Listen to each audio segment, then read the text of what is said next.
Bienvenidos a Matices, una producción original del Colegio de Michoacán. El programa de hoy lleva por nombre Teología de la Liberación y Organización Política Indígena en Chiapas y Guatemala. La religión suele proveer de un cuerpo de creencias y principios morales a sus fieles, de manera que su implicación en la organización social y en la vida cotidiana es directa. Tanto lo que hoy son México y Guatemala han vivido en diversidad religiosa desde la época prehispánica. Bajo la impronta del catolicismo, se experimentó el intento de una homogeneidad religiosa que, sin embargo, tuvo manifestaciones muy particulares en las distintas culturas populares e indígenas. A partir de la década de 1970, Chiapas y Guatemala fueron escenarios de la diversificación del protestantismo y las religiones paracristianas, así como de un nuevo paradigma católico, la teología de la liberación. En este contexto emergió la teología india, que intenta incorporar el costumbre indígena como parte central del catolicismo. Hoy charlaremos sobre la diversidad religiosa del sur de Chiapas y el centro de Guatemala, destacando el papel de estas teologías en relación con el activismo político indígena. En esta ocasión nos acompaña Enriqueta Lerma Rodríguez, mexicana, doctora en antropología por la UNAM e investigadora del Centro de Investigaciones Multidisciplinarias sobre Chiapas y la Frontera Sur. Es autora del libro Los Otros Creyentes, Territorio y Teopraxis de la Iglesia Liberadora en la región fronteriza de Chiapas, en el que expone la trayectoria de la teología de la liberación en dicho estado y en especial en la frontera de México-Guatemala. Ha dado seguimiento al trabajo de la diócesis de San Cristóbal de las Casas a través de la observación y acompañamiento del pueblo creyente y de la pastoral de la tierra y del movimiento en defensa de la vida y el territorio, sobre los que ha escrito artículos académicos y de difusión. Bienvenida.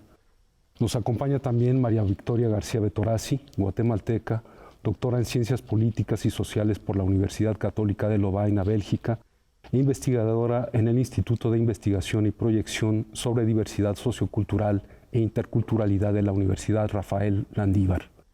Ha estudiado la formación histórica de los circuitos de comercio indígena y de los comerciantes maya-quiché a través de la larga duración de los procesos de modernización y militarización en los territorios indígenas guatemaltecos. En los últimos años ha investigado y publicado sobre la diversificación religiosa en relación con la historia política. Su estudio, desarrollado en la región del Altiplano Central guatemalteco, se ha enfocado en las reconfiguraciones del cristianismo a partir de la década de 1940 y actualmente prepara un libro sobre esta cuestión.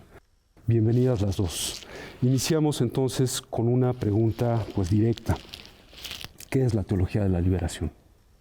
Mira, la teología de la liberación se tiene que entender en un contexto muy importante que fue la segunda mitad del siglo XX. Para poder situar esta corriente, que es una corriente política, religiosa y teológica, tenemos que remitirnos al Concilio Vaticano II, que se realizó entre 1962 y 1965. La Iglesia encontró en ese momento que había muchos retos que no podía enfrentar. Había desintegración familiar, un pluralismo religioso muy grande, una fuerte influencia de las religiones orientales en Occidente, un cuestionamiento a la familia monogámica y nuclear, había un incremento de la sexualidad por el descubrimiento de la pastilla anticonceptiva, había un incremento muy fuerte del ateísmo y la Iglesia Católica no había dado una respuesta a todo esto. Entonces lo que se propone es renovarse y empieza un proceso que le llama el ayornamiento. El ayornamiento es poner al día a la Iglesia para ofrecérsela a sus creyentes y para todos aquellos que se estaban desligando de la creencia religiosa católica principalmente. Y entonces empieza un movimiento muy interesante que es incorporar principalmente a los laicos para que empiecen a trabajar de manera activa. Pero además también los invita a que discutan desde sus propias tradiciones culturales y desde su diversidad social y desde sus propias problemáticas nacionales y regionales, cómo pueden participar desde la Iglesia en intervenir en estos procesos sociales, ¿no? Y entonces en América Latina, que se toma muy en serio el Concilio Vaticano II, se realiza la Conferencia Latinoamericana Episcopal en 1968. Y esta reunión, que congregó a varios obispos de América Latina, comenzaron a discutir qué podían hacer. Y una de las primeras cuestiones que surgió fue una fuerte crítica a la dependencia latinoamericana, a la crisis económica, al empobrecimiento, y a la colonialidad que vivía América Latina. Entonces, la teología de la liberación en América Latina es un posicionamiento crítico hacia el sistema de opresión que vive el subcontinente y que trata de buscar, vía la relación entre religión y política, la acción social para la transformación. Y uno de sus principios es que hay una opción preferencial por los pobres, ¿no? ¿A quién vino a salvar Jesucristo? ¿No? Se preguntan. Bueno, no solo vino a salvarnos a salvar nuestras almas, ¿no? Jesucristo vino a salvar a los más pobres de la opresión. ¿Y qué hay que hacer? Pues liberarlos.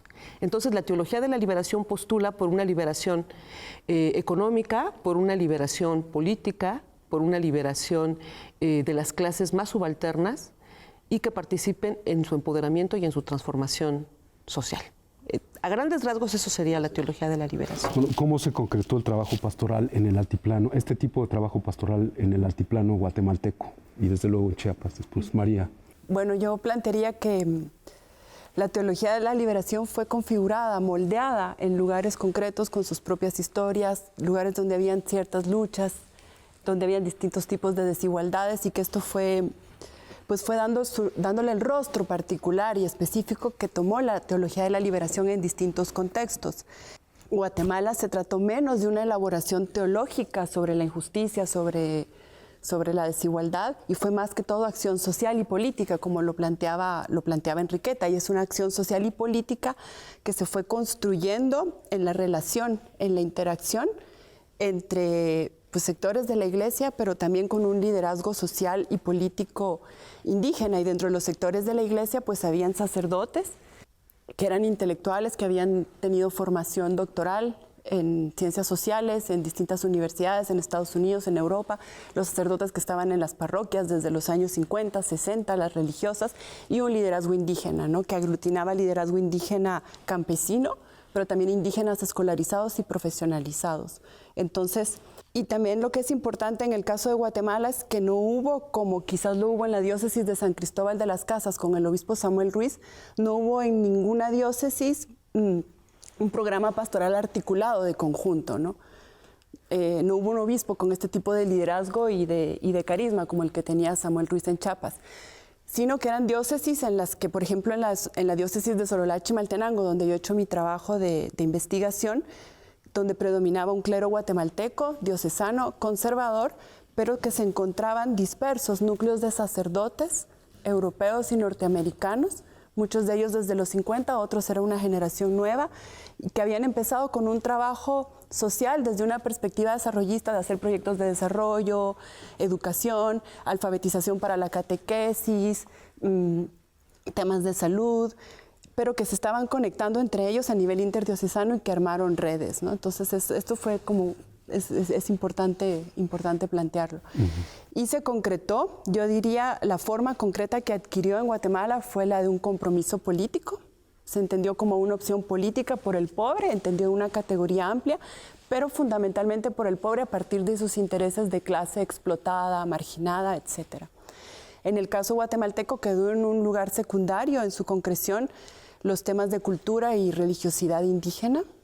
Y bueno, y se concretó a partir de la articulación con otras fuerzas sociales que buscaban la liberación política, que no necesariamente eran cristianas, ¿no? ¿Y en Chiapas?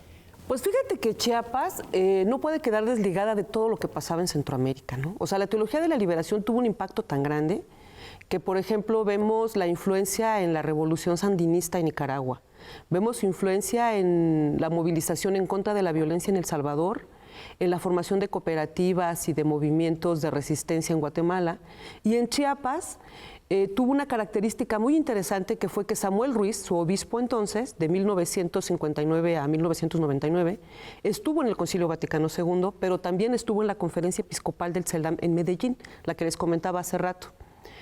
Entonces, fíjate que él sí tuvo un programa muy específico, y una de las primeras cosas que hizo fue que en la asamblea de 1975 que realizó en la diócesis, dijo: a partir de este momento esta diócesis se convierte a la opción preferencial por los pobres. El que se quiera quedar, que se quede, y el que no quiera, que se vaya. Y con eso solo quedó la gente que estaba dispuesta a trabajar con esta propuesta. Y entonces hizo una reorganización muy interesante. Reorganizó la diócesis en zonas pastorales a partir de criterios etnolingüísticos. Entonces formó, por ejemplo, la zona Tzotzil, Celtal, Tojolabal, Chol, sur y sureste, que cada una tenía características específicas, y reorganizó también al interior de la iglesia. Antes de Samuel Ruiz existía el Consejo Presbiteral, y este consejo era el que tenía el mando en la diócesis. Lo que hizo fue diluirlo y formar la coordinación diocesana. Con la coordinación diocesana puso en igualdad de circunstancias a laicos, a religiosos, a mujeres religiosas y a sacerdotes. Desapareció la figura de párroco en las iglesias. Entonces la gente cuando iba a la parroquia, en vez de ir a ver al sacerdote, iba a ver al equipo pastoral. Y el equipo pastoral podía ser una monja, podía ser un laico o una laica, podía ser alguien que hubiese sido sacerdote. Entonces, ¿qué hizo Samuel Ruiz? Democratizó las instancias eclesiales. Ese fue uno de sus primeros grandes pasos, ¿no? Esto ya nos habla de una diócesis distinta, pero además se propusieron a dar cursos de leyes agrarias, a traducir las leyes agrarias a lenguas indígenas, dieron cursos de participación política, formaron líderes muy importantes para las comunidades agrarias. Pero bueno, fue una organización a nivel eclesial, a nivel territorial y a nivel de las comunidades también. Bueno, ¿y cuál era el contexto social, digamos, de estas dos zonas para los 70s, 80s? Bueno, en términos sociales, en esta zona del altiplano central de Guatemala, pero creo que quizás también en otras regiones del país podría hablarse desde un punto de vista social. Yo creo que confluían dos tipos de organización y de liderazgo indígena. Un liderazgo indígena emergente desde los años 60 principalmente, y que ya había dicho antes, ¿no? Había por un lado organizaciones de un liderazgo indígena de origen campesino que tenía una memoria de lucha agraria. En Guatemala hubo, durante los gobiernos de la Revolución del 44 al 54, hubo un intento de reforma agraria en el país. Fue el decreto 900, creo que fue en el 52-53, que activó mucho las luchas agrarias y sobre todo las luchas por recuperar tierras de comunidades indígenas que habían sido expropiadas durante los gobiernos liberales. Y sin embargo, estos gobiernos de la Revolución fueron derrocados en el 54 y la gente que estaba organizada pues fue perseguida, reprimida, pero esta memoria de lucha agraria subsistía en muchos lugares y estaba a la base de muchos esfuerzos y de vínculos también. Desde esa época con el PGT, el Partido Guatemalteco de los Trabajadores, que era el Partido Comunista. Entonces había un liderazgo formado con esa memoria de lucha agraria, y había en esta zona también, como lo decía, un liderazgo indígena escolarizado y profesionalizado, que eran normalmente hijos de familias que habían renovado, innovado toda su estrategia económica a través del comercio, que priorizaron la educación escolar de los hijos. Muchos en los 60 estaban estudiando en la universidad también, y a través de los vínculos con Ciudad Guatemala tenían relaciones con intelectuales de Ciudad Guatemala, debates, discusiones. Entonces habían dos tipos de liderazgo, y lo que es muy importante es que para ambos tipos de liderazgo toda la organización y los movimientos que había establecido e impulsado la Iglesia Católica desde los años 40 constituyeron una base fundamental. La Acción Católica, por ejemplo, la Juventud Obrera Católica. A partir del trabajo desarrollista se habían organizado cooperativas campesinas y luego se formaron ligas campesinas que también se estaban articulando a nivel nacional. El mismo movimiento familiar cristiano que aglutinaba familias, y quizás lo más importante fue el Partido de la Democracia Cristiana, porque este se organizó sobre bases católicas, sobre bases de la Acción Católica, y fue un canal, digamos, que sirvió a todo este liderazgo indígena para disputar el gobierno municipal, a las élites mestizas, ladinas, que hegemonizaban el control de los gobiernos municipales y que lo hegemonizaban muchas veces en articulación con el liderazgo indígena más tradicional ligado a las cofradías y a todo este sistema y a su función cívico-política, ¿no? Tenían una función cívico-política de intermediación con los partidos políticos, con el gobierno. Entonces, todo este nuevo liderazgo, a través de la democracia cristiana, pues aprovecha y empieza a disputar. Entonces, este es el contexto al que llegamos a finales de los 60, comienzos de los 70, en términos sociales. Bueno, y del eclesial ya dije algo un poco antes, ¿no? Claro. Bueno, hay cierta afinidad con Chiapas, ¿no? Regresamos, vamos a un corte y regresamos con matices.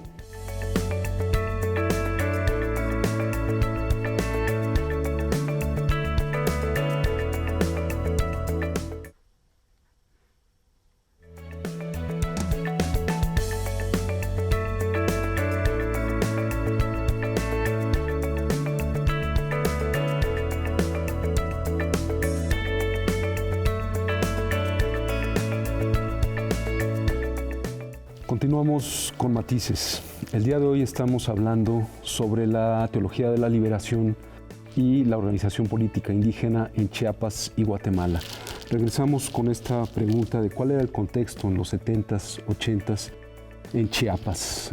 Enriqueta. Mira, yo creo que la forma más adecuada de comentarlo es a través de las ponencias que dieron a conocer los equipos pastorales de la propia diócesis. En 1974, Samuel Ruiz organizó un congreso que fue muy importante porque congregó a distintos grupos indígenas en San Cristóbal de las Casas. Y en esta se leyeron 4 ponencias. Las ponencias de los grupos más numerosos que pudieron hablar, tuvieron una plataforma por primera vez para hablar sobre sus problemas. Y lo que ellos comentaron en ese momento era un contexto muy grave para las comunidades indígenas. Por un lado, no tenían servicios médicos. Los niños se morían de enfermedades curables, ¿no? De enfermedades infecciosas, de fiebres, de accidentes, porque no había servicio médico, ¿verdad? Era la época además del reparto agrario, donde hubo muchísimas migraciones por este reparto, pero en Chiapas llegaban migraciones, por ejemplo, del centro del país o del norte y se les repartía la selva, pero no se les daba reparto agrario a los indígenas chiapanecos. Había un gran cacicazgo todavía. Vivían todavía bajo las secuelas de lo que había sido la finca y de la dependencia a estos sistemas. Hablamos de que cuando se les dotaba tierra por parte del finquero, los trabajadores llegaban, los campesinos llegaban y limpiaban la tierra para sembrar, y llegaba el finquero y metía, como si fuera potrero, metía caballos, ¿no? O vacas. Entonces había un abuso muy grande por parte de tanto de los finqueros como de las autoridades, que creaban muchos problemas al interior de las comunidades y que se sentían en una situación de mucha injusticia y de mucha explotación. Había una fuerte discriminación hacia las comunidades indígenas. Esto ellos lo dieron a conocer en este congreso de 1974 y que fue una plataforma muy importante para dialogar sobre los problemas que tenían. Era un problema que venía arrastrando con un reparto agrario que no estaba funcionando, con cacicazgos que estaban vinculados con los ingenieros que venían de la Secretaría de la Reforma Agraria y que no concretaban la dotación de tierras, y de muchos problemas todavía de discriminación, de pobreza y de hambruna, ¿no? Ese era el contexto de los 70s. Es lo que vio Samuel Ruiz y fue por lo que se decidió a optar por la opción preferencial por los pobres. Ya. Y bueno, ¿cómo trabajaron inicialmente? ¿Qué interpretación le dieron estas nuevas organizaciones y estos nuevos agentes al catolicismo posconciliar ahí en Guatemala y Chiapas? Bueno, quizás hablaría un poco de la generación de sacerdotes y religiosas que empieza a llegar a final de los 60 y comienzos de los 70 a Guatemala, que es también una generación que no participó en el Concilio Vaticano II, pero que estaba haciendo su formación en teología en Europa durante esos años. Entonces, a partir de, digamos, los inspiró todo el espíritu de apertura, de cambio, que solo el propio desarrollo de las sesiones del Consejo inyectaba en los espacios de la Iglesia, y muchos de ellos desde que estaban en Europa empezaron a trabajar con sacerdotes obreros, a vincularse con organizaciones antifranquistas, muchos eran españoles, a trabajar con gitanos. Y cuando llegan a Guatemala, venían bastante con la idea, bueno, hubieron distintas perspectivas de trabajo, ¿no? Una de las que yo encontré en esta región de Chimaltenango fue promovida por un grupo de sacerdotes jesuitas que combinaban las dos partes, la parte más intelectual, con sacerdotes que se habían formado en los doctorados y que iban a dedicarse a la investigación, ¿no? Y la parte más activista social, que es la que iba a tejer las relaciones con la mayoría oprimida, con el pueblo indígena, con este concepto más general que tenían en un primer momento. Y entonces fue la idea, la parte más activista empezó a llegar a los territorios y su forma de trabajo, digamos, como se la plantearon en un inicio, planteaban insertarnos en la realidad, era como lo planteaban, ahí empezar a conocerla y ahí empezar a descubrir la línea de trabajo social, pastoral y política que se iba a impulsar. Es muy distinto, ¿no?, a esta forma más programática que se hizo en Chiapas, ¿no? Y aquí estoy hablando del 72, 73. Y entonces para ir comprendiendo esta realidad, o como que eran los términos en los que hablaban, lo que hacían era partir de necesidades súper concretas, ¿no? Porque era también un contexto similar al de Chiapas, ¿no? Partir de las necesidades, que si un curso de alfabetización, que si un proyecto de salud, que si un proyecto de desarrollo, que si el conocimiento de la legislación del país, que si construir un puente, que hacer una formación para catequistas. Entonces, por ejemplo, este grupo trabajó de esa forma, ¿no? Entraban, iban identificando estas necesidades, se vinculaban con la población a partir de estas necesidades y a partir de ahí empezaban a hacer una formación más político, ideológica, a plantear un vínculo entre la situación y los problemas locales con la estructura del país, ¿verdad? Una lectura en términos más marxistas. Se empezaron a usar los programas de radio. En Guatemala es legal tener frecuencias de radio religiosas, ¿no? Todavía hay muchos programas de radio católicas que se habían creado desde los años 60 o 50, ¿no? Para recristianizar la sociedad, que se empezaron a usar también para hablar del evangelio en vínculo con los problemas sociales. Y en este caso los jesuitas combinado con la investigación, ¿no? Entonces había otro grupo que estaba haciendo una investigación muy ligada a las condiciones de vida en las fincas, a las formas posibles de organización y de articulación. Y quizás solo termino diciendo que, había dicho que se priorizó una acción social y política, ¿no? Y que se entendió la teología de la liberación como un compromiso político. Y se orientaron muchos de los esfuerzos, tanto de este grupo de sacerdotes jesuitas como de sacerdotes de otras diócesis, sobre todo a buscar la articulación de la población indígena y campesina mestiza, ¿no? A buscar, la forma de trabajo fue crear redes interdiocesanas, crear espacios de encuentro, propiciar un lenguaje común, una articulación. Ya. Bueno, una pregunta asociada, digamos, a esto es ¿cómo fue apropiado todo esto por la gente? Está bien, ya hemos visto que los sacerdotes y las diócesis estaban involucradas, pero la gente ¿cómo asumió este tipo de catolicismo liberador? Fíjate que una parte se parece un poquito a lo que estaba comentando María Victoria, porque si uno le pregunta a las personas ahora que participaron y que participan en este proceso, si lo caracterizan como teología de la liberación, te van a decir que no la conocían. Ellos lo que sí sabían era que había una propuesta del Concilio Vaticano II que llevaba a la liberación. Y esta liberación tenía que ver con la solución de los problemas inmediatos. ¿Cuál es el problema que tenemos ahorita? Salud. Bueno, creemos comisiones de salud y hagamos una comisión diocesana de salud. Empecemos a recuperar las tradiciones que tenemos respecto a los conocimientos y saberes de las plantas y vamos a intercambiar esos saberes para afrontar el problema de salud. ¿Cuál es otro problema que tenemos? Analfabetismo. Bueno, pues los catequistas entonces tomaban cursos de alfabetización y regresaban a sus comunidades y alfabetizaban. ¿Qué otro problema tenemos? Pues no tenemos representatividad para solicitar tierra. Bueno, pues que los catequistas se organicen, conozcan de leyes agrarias y que vengan y nos comenten y vamos a hacer una solicitud de reparto, ¿no? Nos hace falta tener recursos económicos para comprar fertilizantes, para comprar semilla, vamos a hacer una caja de ahorro. Entonces, realmente no fue un programa que se aplicó desde fuera, en eso se parece mucho a lo que comenta María Victoria, sino que dependiendo de la necesidad, se hacían procesos de trabajo. Y en estos se involucraron principalmente los sacerdotes que tenían un bagaje sobre la gestión, sobre leyes, ¿no? Por ejemplo, podemos hablar de la orden jesuita. Los jesuitas han sido muy activos y como ellos son muy profesionales en sus actividades, ¿no? Tienen también abogados, tienen defensores de derechos humanos, tienen ingenieros, pues ponían al servicio de la comunidad y siguen poniendo al servicio de la comunidad sus conocimientos. Entonces realmente era un diálogo. Pero fíjate que no solamente se trató de actores de la iglesia. Estamos hablando que en ese momento estaba toda la migración de jóvenes que habían sido reprimidos durante el movimiento del 68, muchos de los cuales llegaron a Chiapas. Pero también hablamos de líderes agrarios que estaban en el norte, en el Valle del Yaqui, y que llegaron también a apoyar en el reparto agrario en Chiapas. Estamos hablando del Partido Comunista y de un fuerte núcleo maoísta que llegaron y que dialogaron con la gente de la teología de la liberación y con estos catequistas. Hay un artículo muy interesante de Jan de Vos donde plantea esto y se llama El encuentro de los mayas con la teología de la liberación. Pero estos mayas son mayas que ya están formados políticamente también, entonces eran muchos actores los que participaban y esta corriente liberadora de la iglesia puso un elemento más para despertar una espiritualidad participativa y revolucionaria, ¿no? Digamos que le puso alma al movimiento. Bueno, y asociado con esto, o en este contexto, también se desarrolla la teología india, posteriormente, o un poco derivado de todo este tipo de cosas.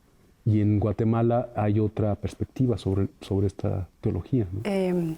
Sí, más o menos. La teología india viene después. Empieza el diálogo. Quizás empieza a abrirse un diálogo.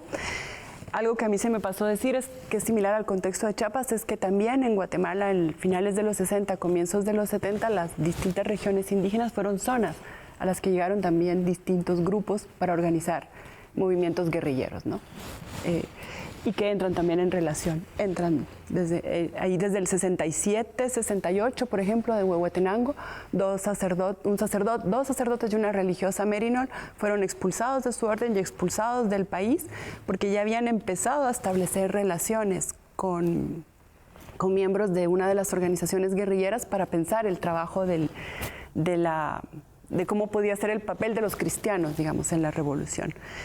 Entonces, ¿qué pasa con el tema de teología india, de inculturación, del diálogo cultural? Como dije antes, en el caso guatemalteco se priorizó mucho la opción política por el pobre desde una perspectiva de clase y se priorizó también bastante lo que decía la articulación entre población indígena y población mestiza trabajadora en las grandes plantaciones. Los indígenas bajaban temporalmente a trabajar en el café, en el azúcar, en el algodón, en condiciones de explotación tremenda, pero entonces se priorizó y eso hizo que se quedara en un lugar secundario el tema de la cultura, de la religiosidad indígena. Sin embargo, sí, desde el comienzo de los años 70, algunos núcleos de sacerdotes y religiosas empezaron a abrir el diálogo cultural, muy inspirados en el Concilio Vaticano II, en Allentes, quizás no tanto en Medellín, sino en la reunión de Melgar, que fue previa del movimiento del Departamento de Misiones del CELAM, donde también jugó un papel muy importante Samuel Ruiz. Rachel Dolmatov también. Sí, y varios obispos guatemaltecos, pero más importantes fueron Samuel Ruiz.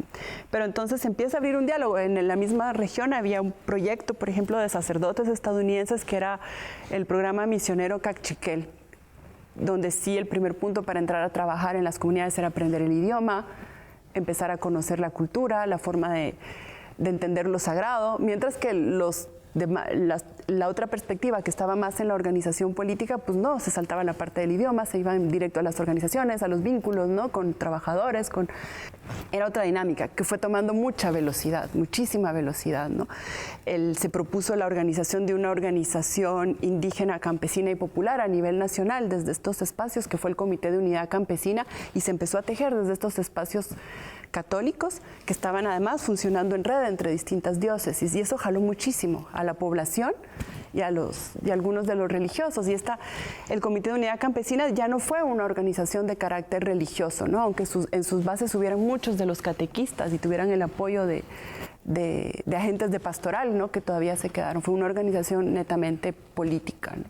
que organizó pues huelgas y acciones muy importantes al final de los 70, pero entonces toda esta parte del diálogo cultural y de una comprensión de la religiosidad y la cosmovisión indígena quedó un poco relegada en ese momento. Aunque se empezó a hablar, se empezó a debatir en torno a la idea de una pastoral indígena, pero todo esto es más bien retomado después del momento más álgido de la guerra y después de los acuerdos de paz, que es entonces cuando surge, en el marco de la negociación del Acuerdo sobre Identidad y Derechos de los Pueblos Indígenas, se empieza a hablar del respeto a la cosmovisión maya. Entonces, las mismas organizaciones indígenas, los líderes mayas, proponen la noción de pueblo maya como una noción que articula a las distintas etnias.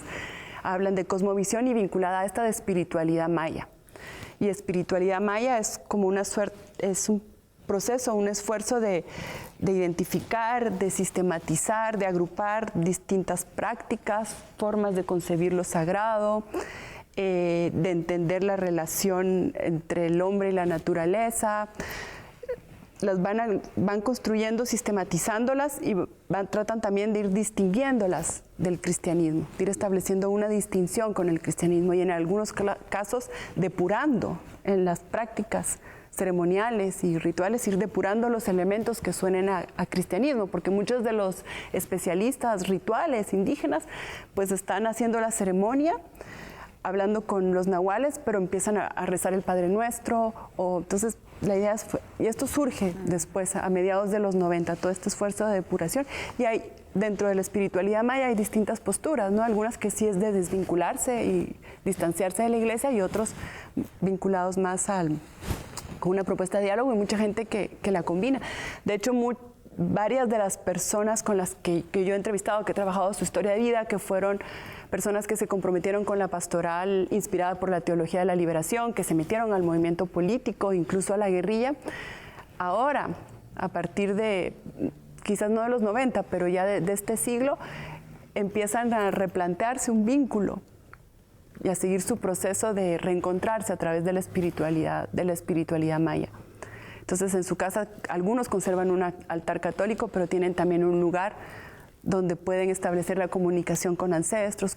Entonces, pero sí es muy claro, ¿no? Y es interesante porque justo esta generación era la generación de los hijos de los que habían roto con la costumbre, con las cofradías, con este catolicismo indígena que incorporaba, ¿no? O matizaba dentro de su práctica y dentro de sus conceptos algunos elementos de la cosmovisión maya, digamos. Entonces, ahora, después de la guerra, hay una reapropiación, un reencuentro, ¿no? Porque son prácticas que se continuaron haciendo. Lo que es nuevo, lo que emerge como nuevo es esta nueva sistematización y esta nueva categoría, que además toma un lugar en el espacio público también, en distintos niveles. Claro. En Chiapas hay un contraste con todo esto, es también posterior. Vamos a hacer un corte y regresamos con esta pregunta a matices.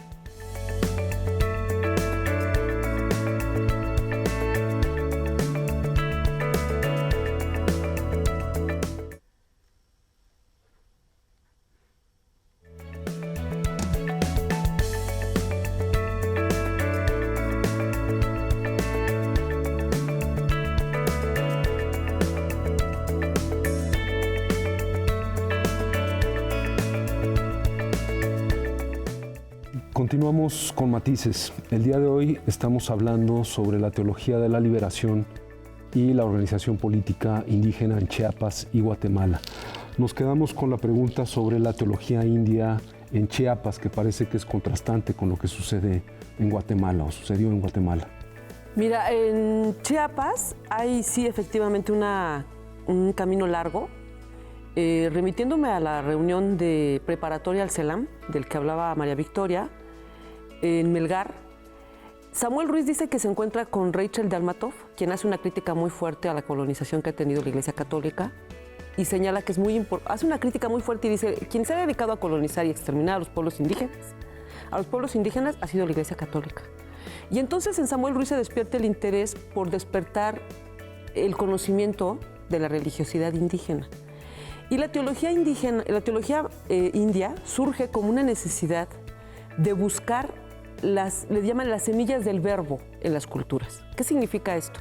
La idea es que cuando Dios creó las culturas, en todas estaba su presencia. Entonces es encontrar las semillas de la presencia de Dios en cada cultura. Entonces la teología india reconoce, por un lado, que hay libros sagrados aparte de la Biblia, como el Chilam Balam, o como el Popol Vuh, que deben ser reconocidos tanto como a nivel de la Biblia. Y en el caso de Chiapas específicamente, se ha retomado como un movimiento, sobre todo a partir del primer encuentro de catequistas y de pastoristas que discutieron sobre teología india en 1990. Y esto ha promovido mucho una organización que no siempre coincide con la teología de la liberación, porque la teología de la liberación incluye muchos otros elementos y la teología india principalmente se basa en la discusión sobre qué aportaciones tiene las culturas indígenas para nuestro conocimiento sobre lo divino, sobre Dios o sobre nuestro estado espiritual. Samuel Ruiz, al final de sus días y al final de su trabajo en la diócesis, se inclinó más por la teología india. Y él decía que, en efecto, lo que a él lo había transformado eran las culturas indígenas y que había tenido una conversión muy importante. Pero, en efecto, es un proceso lateral al de la teología de la liberación y que se da solo en algunos contextos donde hay fuerte diversidad indígena. Bueno, regresando un poco a Guatemala, ahora sí, ¿cuáles son los vínculos reconocibles entre esta teología de la liberación y las diferentes movilizaciones pues armadas en Chiapas y Guatemala? Guatemala transitó por una guerra civil muy cruenta en esta época y hubo obviamente vínculos. Sí, de hecho están planteados en el informe que preparó la Oficina de Derechos Humanos del Arzobispado de Guatemala, que hizo entre el 94 y el 98, que se publicó en el 98, que es el informe de recuperación de la memoria histórica, ¿no? Entonces es un primer esfuerzo por hacer un recuento de las víctimas de las violaciones ocurridas, pero también una interpretación histórica de lo que llevó al alzamiento revolucionario. Y ahí está claramente planteado, ¿no? Cuando se dice que toda la acción pastoral, desde esta perspectiva liberadora, fue una de las principales mediaciones entre las organizaciones guerrilleras y la población indígena. Y que este tipo de trabajo pastoral conllevó al compromiso político en el movimiento indígena y popular, pero también con las organizaciones guerrilleras. Entonces, hubieron desde sacerdotes que abandonaron su agrupación, su orden, su congregación para incorporarse en alguna de las organizaciones guerrilleras, incluso como combatientes armados, hasta un sinnúmero de catequistas, de todos los laicos mestizos que estaban comprometidos con el trabajo social de la Iglesia, que también se incorporaron y se vincularon, ¿no? Y que este fue uno de los espacios de encontrar sentido a través de lo social y de lo político. Entonces es un vínculo muy, muy claro que está dicho por la misma Iglesia Católica en este informe. Y claro, luego la represión fue pareja, ¿no? Y fue muy, muy dura, muy cruenta, y muchos catequistas fueron perseguidos, asesinados. Entre sacerdotes y religiosos también se empezó a golpear a los que tenían un trabajo social, no necesariamente los que estaban ya vinculados a alguna organización guerrillera, pero fue la forma que se operó, ¿no? Como represalia. Entonces hubo una relación directa. Y claro, hoy, después de haber pasado por el nivel de represión y de violencia contra insurgente que era inimaginable en ese momento, se habla de más de 200,000 muertes, casi 1 millón de desplazados, hubieron aldeas enteras arrasadas. En esta zona, por ejemplo, en San Juan Comalapa, que es donde yo he trabajado, hubieron por lo menos 8 masacres. En San Martín Jilotepec hubieron más de 40 masacres, que es el municipio vecino, un municipio más campesino. Entonces, claro, hoy hay muchas dudas, tanto dentro de agentes de pastoral como de la población indígena que se vinculó con ellas, ¿no? Hay como dudas de si era ya el momento de lanzarse a una acción revolucionaria, si no se aceleraron los procesos. He encontrado también malestar, ¿no? Sobre todo malestar, como en decir, no estaban claros los objetivos políticos desde un inicio para todos, ¿no? Esto lo he encontrado dentro de la población cachiquel en San Juan Comalapa, ¿no? Se impulsaron proyectos políticos desde el trabajo de la Iglesia, pero no estaban claros. Todos no sabíamos a dónde nos podía llevar. Y todo el tema de haber dejado de lado la cultura indígena y la religiosidad indígena es también uno de los puntos de malestar y de duda. Claro, hay que entender que todo este malestar y esta duda y esto ocurre después de que esta experiencia fue ahogada por la violencia. Claro. Bueno, en Chiapas tenemos el levantamiento armado del 94, que tiene un vínculo pues bastante reconocible con la teología de la liberación en algunos puntos. Sí, como comentaba hace rato, hubo muchos actores que participaron en el proceso de levantamiento del EZLN, pero un vínculo que a mí me parece interesante rastrear es el apoyo del Comité Cristiano de Solidaridad de la diócesis en apoyo al refugio guatemalteco. Recordemos que hubo un número indeterminado de refugiados guatemaltecos que algunos los señalan como 5,000, otros hasta 350,000. Realmente no se sabe cuánta gente llegó a Chiapas en el refugio. Pero ciertamente la diócesis ahí tuvo una participación muy importante porque fueron los encargados de organizar los campamentos que recibieron a esta población. Fueron los primeros que brindaron ayuda. Y entre esta población que venían algunos actores que estaban muy vinculados a la guerrilla. Yo creo que este vínculo tan importante que había con estos refugiados que venían huyendo de la represión y de la masacre, tuvo contacto con otros procesos, ¿no? Con otros procesos agrarios, campesinos, con otros movimientos posteriores al 68, y logró amalgamarse muy bien vía los catequistas que participaron en el levantamiento del EZLN. No podemos decir que todos los catequistas hayan participado, porque muchos fueron por otra visión más cívica, otros fueron más en la construcción de la paz y otros sí optaron por las armas. No solamente en Chiapas, algunos catequistas, sobre todo en la región fronteriza que he identificado de Chiapas, incluso participaron en el apoyo a movimientos armados en otros países de Centroamérica. Entonces podemos hablar de un diálogo que no solo correspondía a Chiapas, sino a toda la región, donde el zapatismo fue solo, como era el movimiento más visible, ahí es donde se detectaron algunos vínculos, pero por ejemplo yo dudaría del artículo que publicó en su momento Enrique Krauss, que le llamó el profeta de los pobres, hablando de Samuel Ruiz, y que le llamaba el Ejército Catequista de Liberación Nacional, señalando que era el principal promotor. Yo creo que había contactos, pero no fue la diócesis la detonante, sino que fueron actores de manera particular que decidieron vincularse por el nivel de politización que tenían y porque encontraban que no había otra vía en ese momento. Sí, y que hay una memoria de la explotación, del racismo, pero también de lucha, ¿no? Y que es sobre lo que se asienta o lo que encuentra espacio o que se articula a partir de este trabajo pastoral. Claro. Encuentran la fuerza, ¿no? Encuentran la fuerza y la red para organizarse. Esto llevaría a otra pregunta. Muchos años después de todo esto, ¿qué es la teología de la liberación hoy en estos espacios que ustedes han trabajado? Bueno, mira, en este espacio que yo trabajé, como decía, la experiencia fue ahogada por la violencia.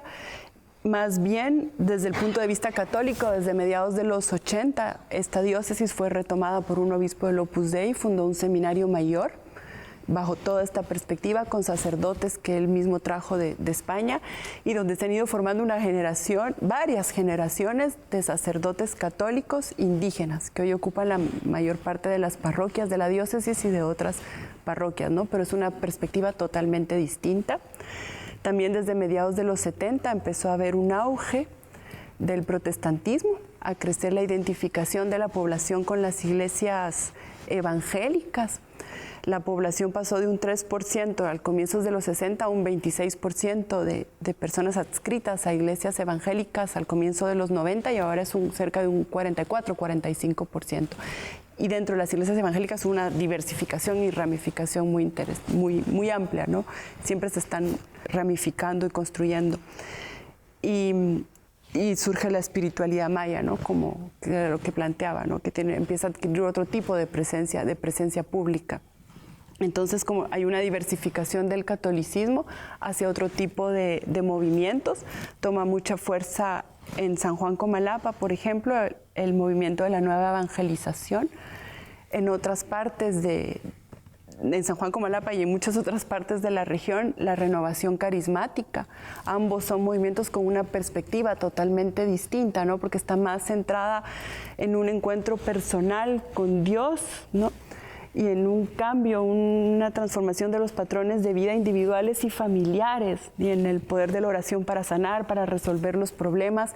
Es una perspectiva muy distinta a la que se proponía con el trabajo social de la Iglesia y con la teología de la liberación.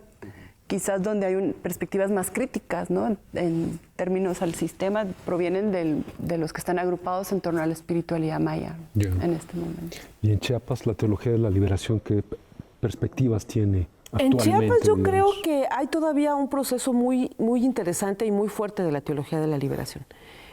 Bueno, lo que primero hay que decir es que es el estado con mayor diversidad religiosa, solo el 58% se considera católica, de las cuales un porcentaje está organizado dentro de la diócesis de San Cristóbal, pero quizás lo más fuerte y más importante de resultado de esta teología de la liberación es que el tercer sínodo diocesano, que es el documento que guía las acciones de la diócesis, dice: somos una iglesia liberadora, que nos proponemos acabar con la explotación, con la pobreza, con la marginación y con la colonización. Entonces, con un programa como ese, podemos decir que hay mucho trabajo que hacer a partir de esos objetivos, y en la actualidad está, por ejemplo, el Pueblo Creyente, que es la organización más fuerte a nivel Chiapas, de gente que tiene un vínculo con algún credo, que participa en la sociedad civil. Existe la Coordinadora Diocesana de Mujeres, que agrupa a más de 8,000 mujeres. Existe el movimiento Zoque en defensa de la vida y el territorio en contra del extractivismo petrolero en el norte de Chiapas. Existe el movimiento en defensa de la vida y el territorio que agrupa a 12 parroquias. Existe el movimiento de la Pastoral de la Tierra, que lucha en contra del extractivismo, de las infraestructuras que despojan del territorio, en contra de la construcción de hidroeléctricas. En fin, hablamos todavía de un proceso que va a tener muchas cosas que darnos a conocer en algo que todavía está muy vivo. Bueno, y ya para concluir, les pediría brevemente las palabras para cerrar el programa. ¿Cuáles son sus conclusiones respecto a la teología de la liberación en estos espacios? Bueno, quizás, yo plantearía que si bien la teología de la liberación muchas veces ha sido conceptualizada como un esfuerzo intelectual, ¿no? Y de elaboración teológica intelectual, fue en realidad una concreción, ¿no? Un modelo, algo muy práctico que se construyó a partir de las historias propias de los lugares. Y ahí quizás cerraría diciendo que dentro de la población indígena había una memoria, ¿no? De explotación, de pobreza, de racismo, que los espacios que se crearon a partir de esta pastoral liberadora fueron espacios articuladores, pero tal vez me atrevería a decir que es más bien la concientización fue principalmente de los agentes pastorales, ¿no? Y que fue esa concientización de los agentes pastorales la que permitió crear todos esos espacios de articulación, porque se plantea que era concientizar al pobre, ¿no? Pero sin embargo, la población indígena tenía, ¿no? Sus propias nociones y una memoria también de lucha. Entonces creo que quizás uno de los elementos que fue más importante es esta concientización de los agentes pastorales que los hizo una fuerza articuladora. No sé qué pensarías en Chiapas. Pienso también que lo importante de la teología de la liberación, más que en su hermenéutica, su importancia está a nivel de la praxis. ¿Qué es lo que generaba la gente a partir de considerar que Cristo venía a liberarlos de la opresión en la tierra y construir el reino de Dios aquí? No esperar la salvación para otra vida o para más allá. Era la salvación aquí. Pero me gustaría terminar diciendo que muchos autores estamos de acuerdo en que la teología de la liberación es una de las 3 grandes contribuciones de América Latina al pensamiento mundial, ¿no? Junto con la teoría de la dependencia, con la corriente literaria de lo mágico maravilloso, la teología de la liberación es uno de los aportes más importantes con un gran germen cultural, descolonizador y político que se han construido en América Latina. Creo que vale la pena meterse a leer un poco sobre las contribuciones tan importantes que tuvo. Bueno, pues muchas gracias por acompañarnos en una emisión más de Matices. Nos veremos hasta la próxima. Gracias, María. Gracias, Enriqueta.